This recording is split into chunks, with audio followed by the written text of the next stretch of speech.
When you're leading a small group discussion, it's important to communicate in advance what the ground rules are, and maybe even invite the input of others of what will make your times together in discussion most productive and beneficial.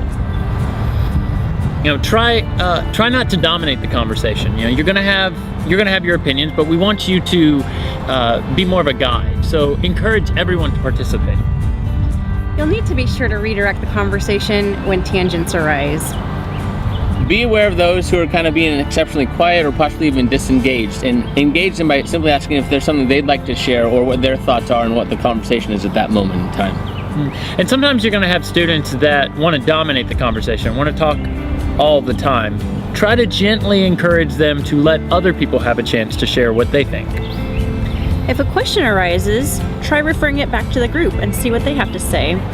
You want to be there to learn with the group instead of being the expert all the time. So be there as someone who's willing to learn from the group and to see what God brings out in the discussion. And the temptation sometimes is to change it from a discussion to a lecture, and avoid that at all costs. Ask questions and be ready for and expect extended moments of silence before you get an answer, and that's okay. The silence is not your enemy. It helps them to have more time to reflect. But always be looking for application as well. As the conversation continues, make sure you're trying to apply it to the students' lives and let them find the applications. Don't just tell them.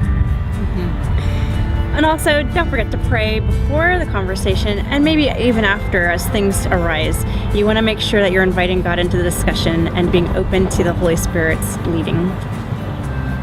Don't even be afraid of, in the middle of the conversation, saying, hey, we need to pray about this because there's something that God's leading us to be praying for right now that's happening. So be ready to go with how the Spirit leads, and be ready to care for the students individually as it goes, and make sure that you take the opportunity to follow up with those conversations that happen in your discussion.